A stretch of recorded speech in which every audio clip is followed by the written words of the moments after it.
why would somebody need to do good actions if they do not remember them in their next life?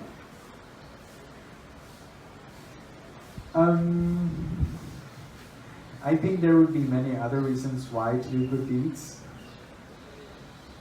It's good to do good deeds to be happy, and to make the people around you happy. But I think the core of your question is more about the reason for teaching about the next life. So why should we care about next life if we won't remember the previous life? And I think that you will answer this question yourself if you look at the very present moment.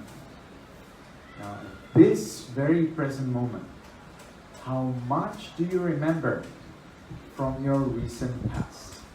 Would you be able to recollect everything you did during today? Would you be able to say exactly what you were thinking about, where you are going, how you are moving your feet, how you are moving your hands, how you are blinking with your eyes? I don't think so. Many things you've forgotten.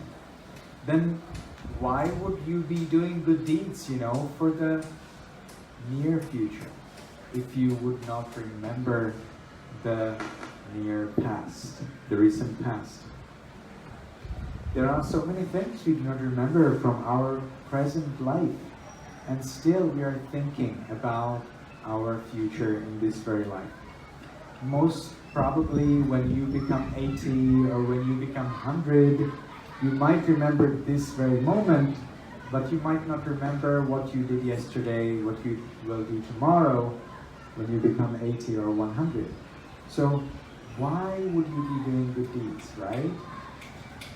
Now, in Buddhism, we believe that our good deeds and our bad deeds are conditioned for the future. And we all are interested in our future. Even if somebody told you that you will absolutely not remember your childhood, still you will try to somehow create happiness for you in the future. Or I would say wise men and wise women would try that. The not wise men and not wise women don't care, and that's where they suffer. And they suffer and they wonder, hey, I'm suffering. Why am I suffering? Why nobody likes me? Nobody cares. Or because you didn't care in the past. You didn't learn well at school. You didn't try hard at school. You didn't learn outside the curriculum. You weren't interested in the subjects. You weren't interested in other things. You weren't interested in becoming a better person, more friendly, more helpful. And they just didn't care.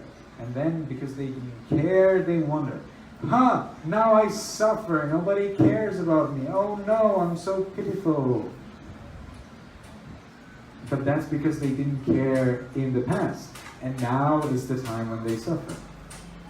So we always consider this in the future if we are wise. Now if we are not wise and we don't care, we enjoy, and then we suffer. And then we wonder. Then we think that it's the other people's fault. Although it's just only our own fault.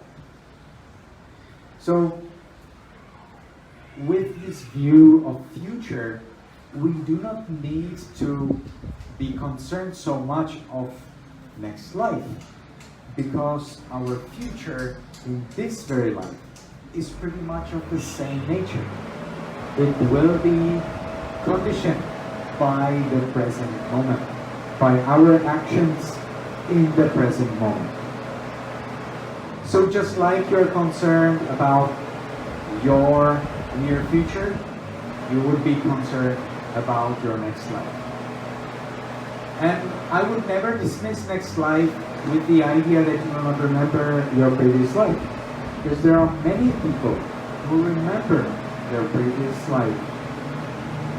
And interestingly, according to our scriptures, those who are born in the lower realms, such as as animals, or ghosts, or even in hells, they actually remember their past life.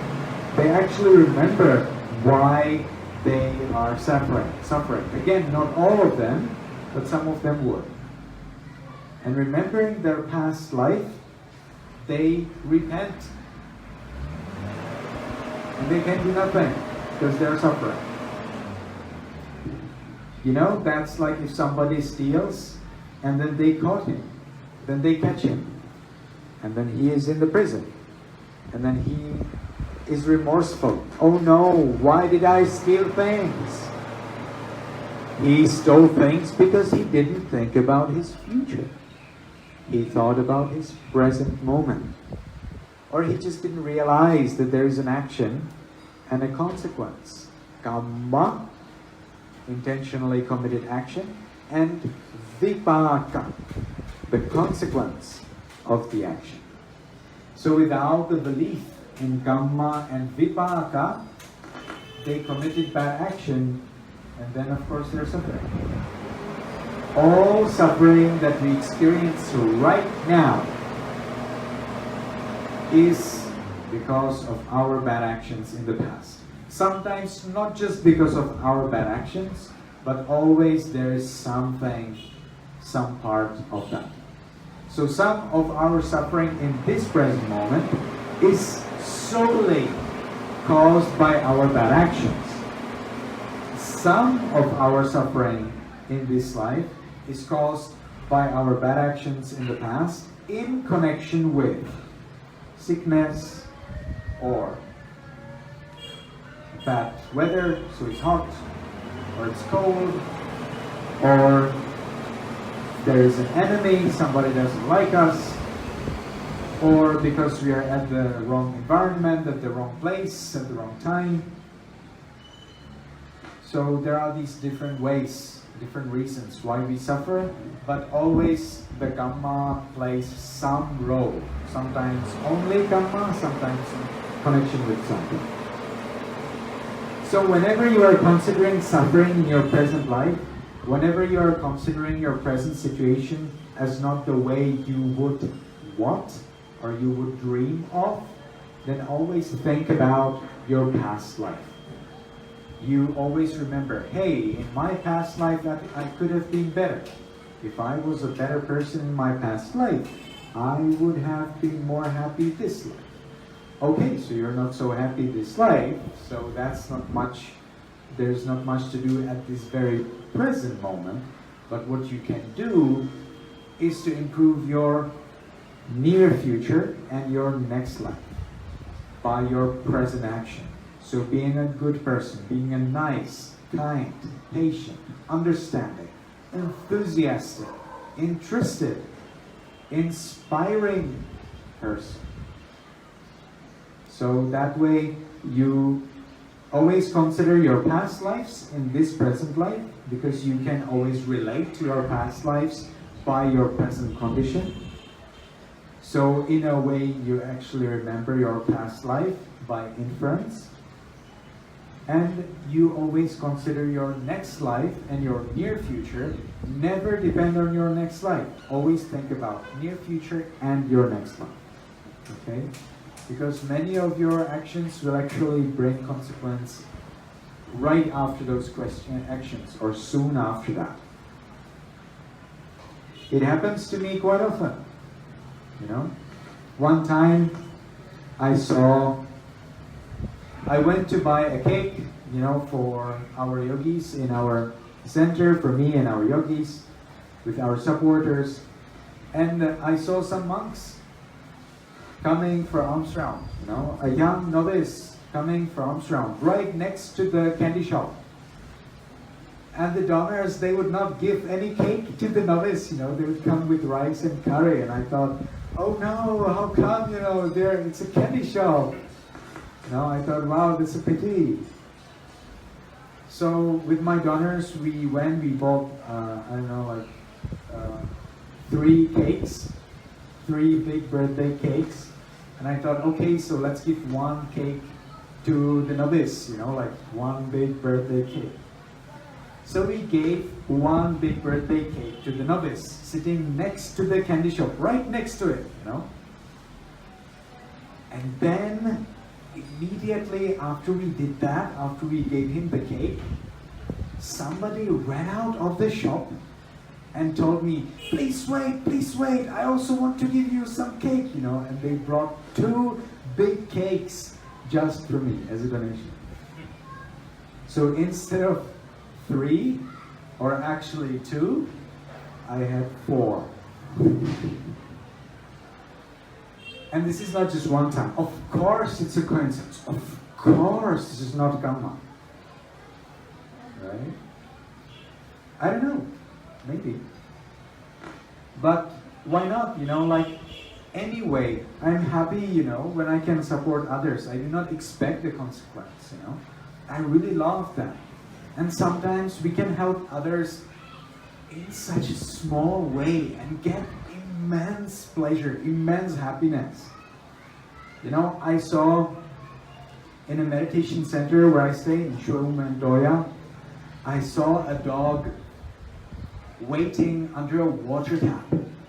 And there was a basin, you know, right under the water tap. And the basin was totally empty. And the dog was there, you know, right next to the water tap, you know. And then I saw it and I thought, wow, look at that. Maybe it wants to drink something. So I just, you know, poured a little bit of water into the basin. You know, and then I saw how the dog, you know, voraciously, or how do you say that, thirstily is drinking, you know, the water, you know, so thirsty. And I got so happy. And how much did that cost? Nothing. How long time did it take? Nothing. You know? How much energy did I spend? Pretty much nothing. And the happiness was unspeakable. I was just so happy. You know? So we always think about what is around, who is around us, what is around us, how could we help? Sometimes a tiny help can bring us so much happiness. Then why would we always measure the extent of our good deed? We should never limit ourselves only to big deeds, or only to small deeds, or only to cheap deeds, or only to expensive deeds. Let's do as many good deeds as we can, anytime we can. This supports the meditation practice, it supports the environment around us, you know, and the life, and everything just becomes so much brighter and happier and more peaceful. So if you do not want to think about your next life, if you think you will not remember this life, okay, so be it. But think about your present moment, you know. Do any good deeds you can ever do, you know. You always need to know how much you can. So you always need to know what you can. So if you want to do too much, if you want to do something you cannot do, then of course you will end up with desperation and sadness. So that doesn't make much sense. So do as much as you can. If it's too much difficult, call others to help you.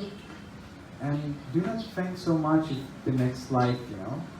If you attain the ultimate attainment of Nibbana, then you will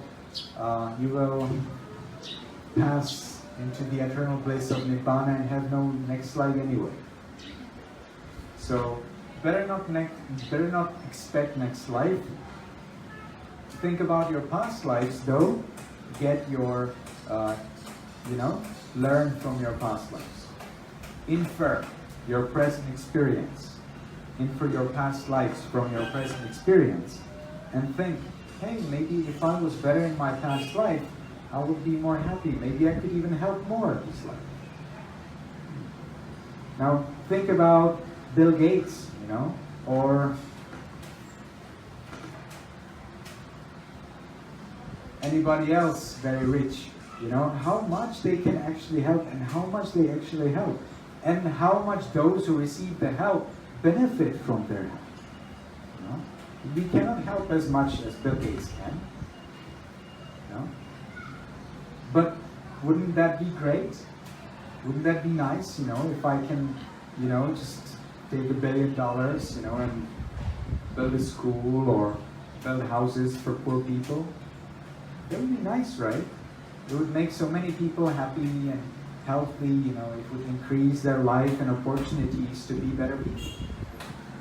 So I think it's really good to think about the present moment, think about the past lives as they condition this present moment, and do as many good deeds as you can, regardless what the consequence and when the consequence might come.